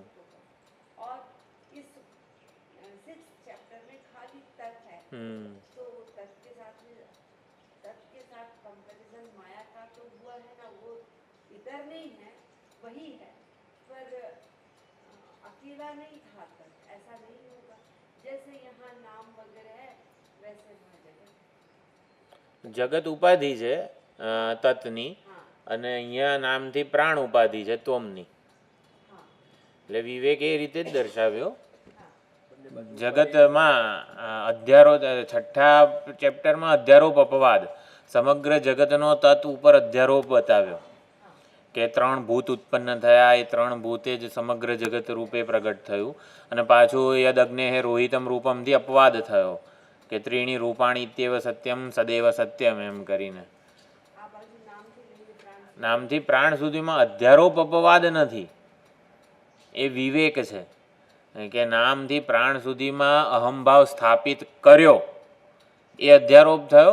અને પછી યેષતુ વા અતિવદતી યહ સત્યેન અતિવદતી, એ જિજ્ઞાસા દ્વારા નામથી પ્રાણમાંથી અહંભાવને સંકેલી લીધો. હા, એસા હી હૈ. એટલે ઉપદેશની પદ્ધતિ ઓલામાં અધ્યારોપ અપવાદ છે 6ઠ્ઠા અધ્યાયમાં, અને અહીંયા પ્રત્યેગાત્મામાં આવી રીતે પ્રત્યેગાત્માની ઉપાધિ નામથી પ્રાણ સુધીની એમાં પહેલાં અહંભાવ સ્થાપિત કરવાનો છે. અત્યારે કેવું હતું, જેમ કે તૈત્તરીય ઉપનિષદમાં પંચકોશ વિવેક છે, અન્નમય કોશ, પ્રાણમય કોશ, અન્યોંતરાત્મા પ્રાણમય, અન્યોંતરાત્મા મનોમય. તો એ પંચકોશ એટલે અન્નમય કોશ આત્મા જ છે, એ અહંભાવ સ્થાપિત કરવાનો સૌથી પહેલાં. એટલે બીજા બધામાંથી આ ટેબલ મારું છે, આ કેમેરો મારો છે, આ લેપટોપ મારું છે, એમાંથી અહંભાવ જાય.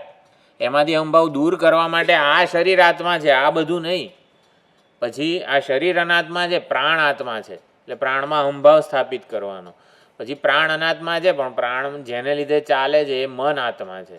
એટલે અન્નમય કોશ એટલે આપણે જાણે કે સમજીએ છીએ કે આ જળ શરીર હું નથી, એટલે અન્નમય કોષનો નિષેધ કરવામાં આવેલો છે તૈત્તિરીયમાં. એવું નથી, અહંભાવ સ્થાપિત કરવામાં આવેલો છે. એટલે અન્યોંતર આત્મા પ્રાણમયથી પ્રાણમયમાં સ્થાપિત કર્યો, અન્યોંતર આત્મા મનોમયથી મનોમયમાં સ્થાપિત કર્યો. આઈડેન્ટિફિકેશન કરવાનું છે કે જેથી નીચલા સ્તરનું આઈડેન્ટિફિકેશન દૂર થાય. હા, એટલે નામમાં તાદાત્મ્ય હોય તો પછી નામથી બીજું ઉતરતું જે કંઈ છે ને એમાં તાદાત્મ્યથી છૂટી શકાય. પ્રાણમાં તાદાત્મ્ય હોય તો પછી બીજી બધી વસ્તુઓનું તાદાત્મ્ય છૂટે. ઉપદેશનો પ્રકાર થોડો જુદો છે 6ઠ્ઠામાં અને 7મામાં. એટલે વિવેક છે આત્મ વિવેક, અને ઓલામાં અધ્યારોપ અપવાદ ન્યાય છે. એટલે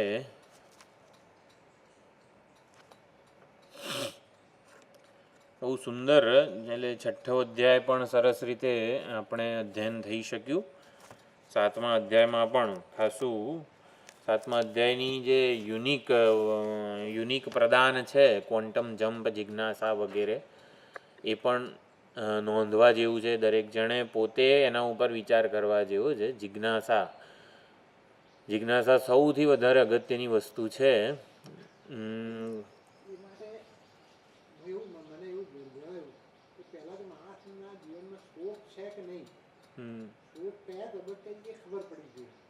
બધા શિષ્યોને અર્જુનનો ગણો, નારદમુનિ ગણો, કે બધાને મોટે ભાગે શોક જન્મ્યું, અને એને પોતાને રિયલાઇઝ થયું કે અમારે શોક જન્મ્યો છે, તો આ શોકમાં મુક્ત થવાનો ઉપાય શું છે?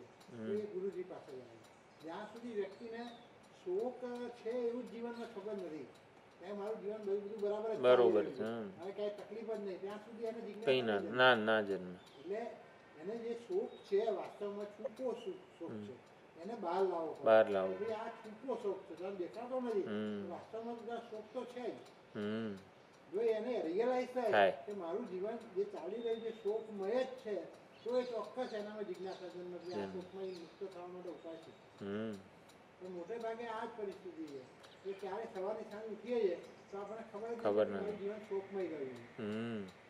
બધું ઓકે જ ચાલે, ટેમ્પરરી ઉપાયો બધા થઈ જાય. મારે 50 રૂપિયા આપની પાસે ઉછી ના લઈ લો, મારું કામ ચાલી ગયું. મારે જ્યારે કંઈ આવું રિક્ષા મળી ગઈ, મારું કામ ચાલી ગયું. એમાં શોક ક્યાં જતો કંઈ એના વગર અટક્યું છે શું એમ આપણું, એ આપણે જાતે શોધવું પડે.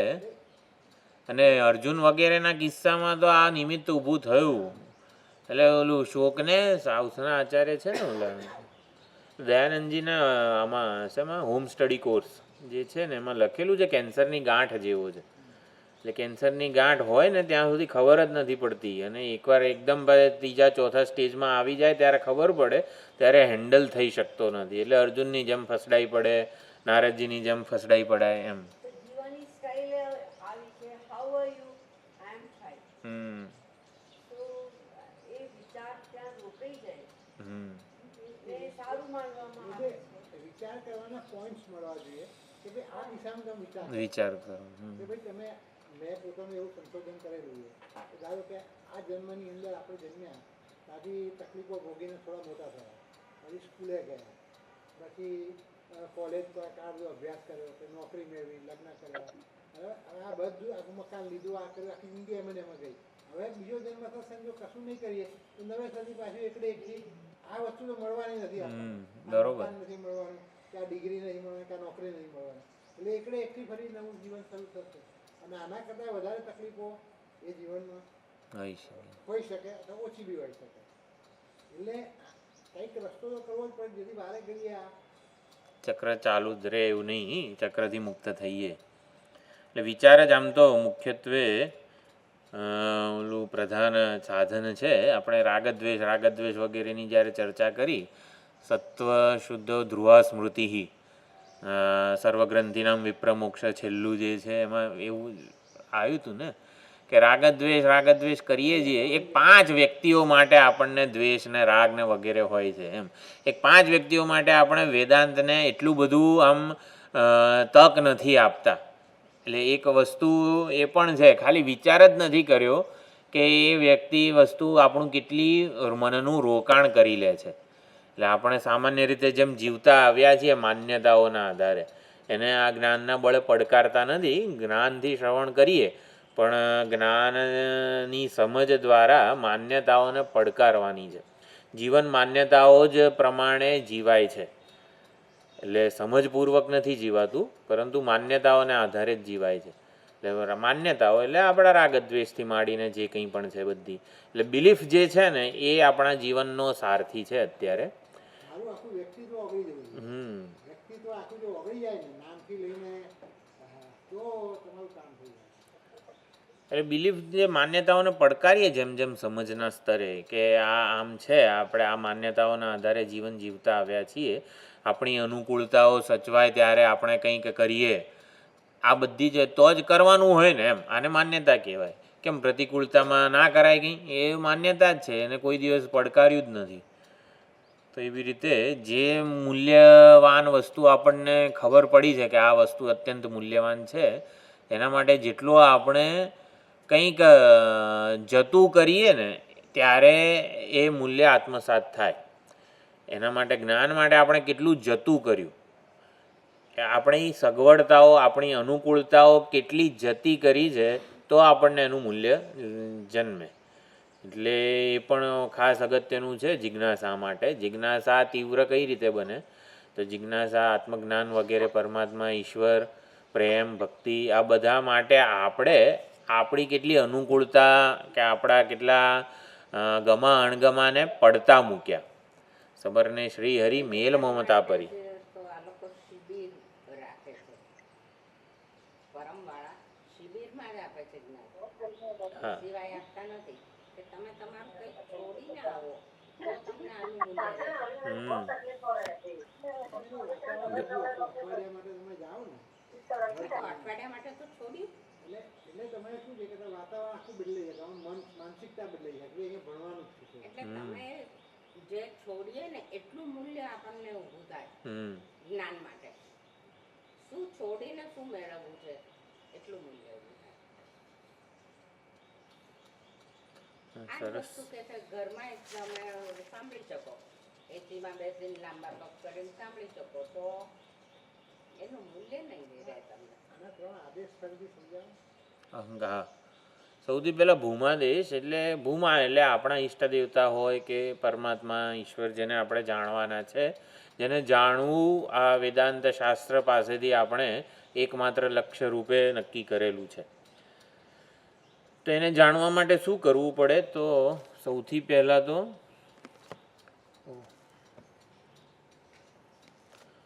એ ભૂમા જે છે એનો મહિમા, જેમ કે ઈશ્વરને જાણવો હોય તો ઈશ્વરનો મહિમા, ઈશ્વરની વિભૂતિ વગેરે બધું જાણવું પડે.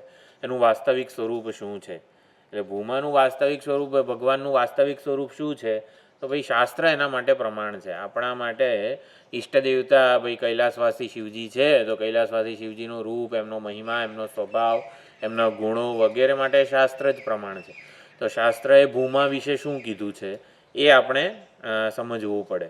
તો ભૂમાના જે લક્ષણો આપ્યા, યત્ર નાન્યત પશ્યતિ, નાન્યત શૃણોતિ, નાન્યત વિજાનાતિ, કે દ્રષ્ટા, દૃશ્ય, દર્શન વગેરે બધી જ ત્રિપુટીઓ રૂપે ભૂમા જ વિલસી રહ્યું છે. એટલે આ બધા વેશ છે. કીધું જયપ્રકાશભાઈએ, સત જે છે, સત સ્વરૂપ, અસ્તિત્વ સ્વરૂપ જે છે, એટલે કાર્ય અને કારણ બધું સતનું વિવર્ત છે. આપણને જે દહીં અને દૂધ જે કાર્ય અને કારણ જણાય છે, એ દહીં અને દૂધ રૂપે તત્વ તો એક જ વિલસી રહ્યું છે. જગતમાં ક્યાંય બીજ અને અંકુર, બીજ અને ગોટલો અને છોડ ક્યાંય પણ કાર્ય કારણ જણાય ત્યાં સત રહેલું છે. એટલે કાર્ય અને કારણ સતનું વિવર્ત છે. જ્ઞાતા અને જ્ઞેય ચિત્તનું વિવર્ત છે. ભોગતા અને ભોગ્ય આનંદનું વિવર્ત છે. એવું આપણે દર વખતે કન્ક્લુડ કરીએ, નિશ્ચય કરીએ કે જે આ જે છે એ એટલે સતચિત અને આનંદના વિવર્તને જ હું અનુભવી રહ્યો છું, એની જોડે વ્યવહાર કરી રહ્યો છું, એની સાથે જ ટ્રાન્ઝેક્શન બધું થઈ રહ્યું છે. જેની સાથે થાય છે ભોગતા ભોગ્યનું દ્વૈત હકીકતમાં આનંદ જ છે. દ્રષ્ટા દૃશ્યનું દ્વૈત હકીકતમાં ચિત્ત જ છે. કાર્ય કારણનું દ્વૈત હકીકતમાં સત સ્વરૂપ પરમાત્મા જ છે. એટલે આ રીતે આ ભૂમાદેશ થયો. જેની સાથે વ્યવહાર થાય છે એમાં ભૂમાની દ્રષ્ટિ કરીએ. સહ એવ ઇદમ સર્વમ એટલે કે ભૂમા જ આ બધું છે અને ભૂમાદેશ થયો કહેવાય. એટલે સર્વત્ર અને સર્વરૂપે ભૂમા છે અને ભૂમાદેશ છે.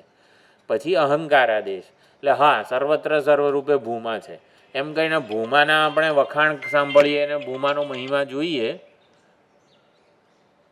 એવું નહીં, પરંતુ એમાં તટસ્થતાની નિવૃત્તિ, તાટસ્થ્યની નિવૃત્તિ એટલે કેવું કહેવાય કે આપણાથી કોઈક જુદી વસ્તુ પરોક્ષ વસ્તુના જ આ મહિમા છે વખાણ છે એવું આપણને લાગે તો એને પડકારીએ તો એ જે છે ભૂમા અધરમ મધુરમ મધુરાધિપતે અખિલમ મધુરમ કૃષ્ણ ભગવાન શ્યામ સુંદર પિતાંબરધારી આ બહુ સુંદર વર્ણન હોય એટલે એ આપણને તટસ્થ જ લાગે. પરંતુ સમજીએ અધરમ મધુરમમાં અધરમ શ્રી કૃષ્ણ પરમાત્માનું છે, મધુરમ મારું ચૈતન્યનું છે. એટલે હૃદયસ્થ ચૈતન્ય સ્વરૂપે કૃષ્ણ પરમાત્મા છે માટે એ મધુરાધિપતિ છે. એટલે શ્રી કૃષ્ણ પરમાત્માનું અધર મધુર કેમ છે? કારણ કે એ હૃદયસ્થ ચૈતન્ય સ્વરૂપ છે માટે. જો હૃદયસ્થ ચૈતન્ય સ્વરૂપ ના હોય પરમાત્મા તો એ જડ હોય. જડ કોઈ દિવસ મધુર ના હોઈ શકે. એટલે પરમાત્માની પરાપ્રકૃતિ રૂપે જે હૃદયસ્થ ચૈતન્ય સ્વરૂપે ઉપલબ્ધ છે એ પરમાત્માનું સાચું સ્વરૂપ છે. એટલે જે ભૂમા સર્વવ્યાપક છે, સર્વત્ર સર્વરૂપે છે એ હકીકતમાં આવી રીતે અહીંયા ઉપલબ્ધ છે, હૃદયમાં ચૈતન્ય સ્વરૂપે ઉપલબ્ધ છે, હું રૂપે ઉપલબ્ધ છે. એટલે એને અહંકારાદેશ થયો કહેવાય. અહંકારાદેશ એટલે અહમ ઇતિ આકારેણ સત્વેન શુદ્ધેન આદિશ્યતે. ભાષ્યકારે આ શબ્દો વાપરેલા છે. જે સ્થાયી અંશ છે અધરમ મધુરમ વગેરેમાં સ્થાયી અંશ શું છે? ચૈતન્ય છે જે મધુર છે. એટલે એ અહમ ઇતિ આકારેણ પ્રત્યેગાત્મા સ્વરૂપે ઉપલબ્ધ હોવાને કારણે મધુર છે. એટલે જે સ્થાયી અંશ છે એનો આદેશ અપાયો. અહંકારાદેશ એટલે અહમ એવ ઇદમ જે સર્વવ્યાપક હતું ભૂમા એ હું રૂપે ઉપલબ્ધ છે માટે હું સર્વત્ર સર્વરૂપે છું. એ અહંકારાદેશ થયો. અહંકારાદેશ થાય ત્યારે જાણે કે કોઈકને એવું થઈ શકે કે હું આ જે ઋષિ છું, હું આ અજ્ઞાન કલ્પિત ઉપાધિ છું, એ બધું છે, એનો બધો મહિમા છે, એની બધી મહાનતા છે. તો એ ભ્રાંતિને નિર્મૂળ કરવા માટે અમુક જણાની ભ્રાંતિ થઈ શકે છે કે આ નામ રૂપ ઉપાધિ સહિતનો હું સર્વત્ર સર્વરૂપે છું. તો એ ભ્રાંતિને નિર્મૂળ કરવા માટે આત્માદેશ છે. તો આત્માદેશ એટલે જે હૃદયસ્થ ચૈત પ્રત્યેગાત્મ સ્વરૂપે જે ઉપલબ્ધ છે ભૂમા એ સર્વત્ર સર્વરૂપે છે આના બાદપૂર્વક. એટલે આમાં ઉપાધિનો કોઈ સંદર્ભ નથી. પ્રત્યેગાત્માનું નિરુપાધિક સ્વરૂપ એને આત્મા કીધેલો છે. આત્માદેશમાં આત્મા શબ્દનો અર્થ પ્રત્યેગાત્માનું નિરુપાધિક સ્વરૂપ. તો એ આત્માદેશ એટલે આત્મા સર્વત્ર સર્વરૂપે છે. અહંકારાદેશ means આત્માનું ઉપાધિકનું. અધરમ મધુરમ કહેવાય. નહીં, અહંકારાદેશમાં જે ભૂમા છે એ અહમ રૂપે ઉપલબ્ધ છે. પણ ઈષ્ટ દેવતા પહેલું સ્ટેજ, બીજામાં આ પ્રત્યેગાત્મા, પ્રત્યેગાત્મા, ત્રીજામાં સર્વવ્યાપક. સર્વાત્મા. હા એવી રીતે. હા એટલે ભૂમાદેશમાં આપણા ભૂમા સર્વત્ર સર્વરૂપે છે. અહંકારાદેશમાં એ સર્વત્ર સર્વરૂપે રહેલો ભૂમા હૃદયસ્થ ઉપલબ્ધ છે. એટલે હૃદયસ્થ ઉપલબ્ધ એ અહંકારાદેશ થયો.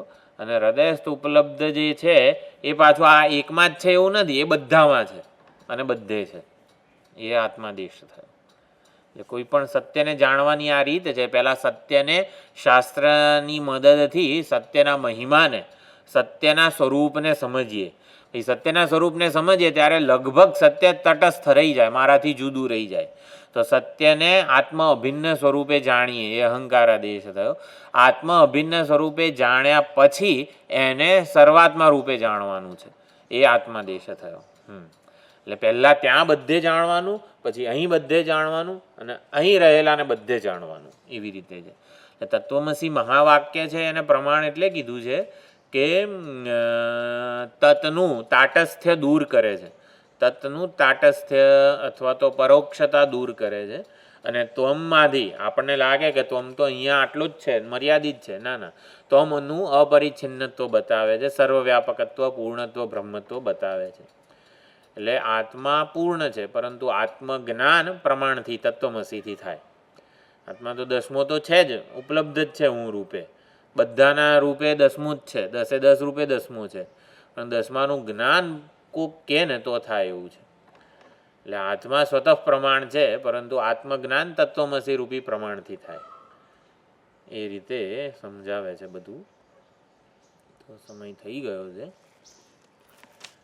તો હવે ક્યારે આપણે સોમવારે અહીં મળવું છે કે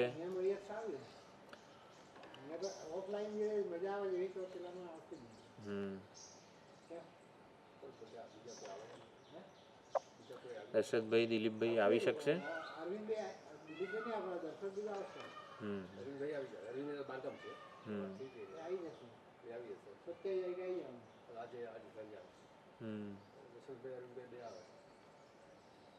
દિલીપભાઈને પકડો, પકડીને લઈ આવો.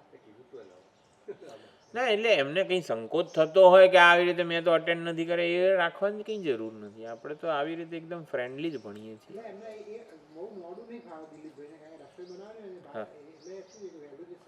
હા, તો 9:30 ચાલે.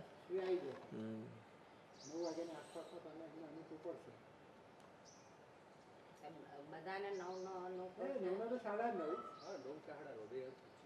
બહુ ગરમીમાં બપોરે તો જવાનું નથી. 11 વાગ્યા પછી તો ગરમી થઈ જાય. લોકોને દૂર જવાનું હોય ને, સ્વામીજી નથી એટલે બે જ, આમ તો સોમ ને ગુરુ બે જ મળવાના છે. રાખી દો ને સોમ ગુરુ અહીંયા જ રાખીએ 9:30. રવિવારે શું કરવું છે? રવિવારે પ્રયત્ન કરીશું ત્યાં આવવા. એવું વિચાર્યું છે. એક ચાલુ રાખીએ એમ, હા, રવિવારનો ત્યાં ચાલુ રાખીએ. સોમ ગુરુ રવા દઈએ ત્યાં.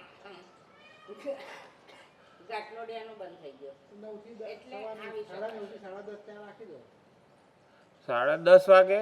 હા, 9:30 ચાલે, બરોબર છે. રવિવારે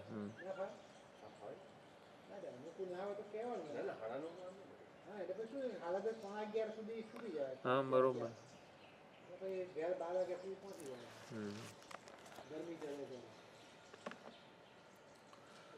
તો સોમવારે 9:30 વાગે, બરોબર.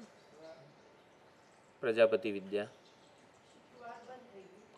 શુક્રવાર ચાલુ છે ત્યાં ઘાટલોડિયા?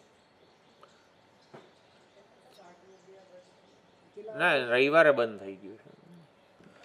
નીલકંઠમાં 6:30 છે સાંજે, દર શુક્રવાર.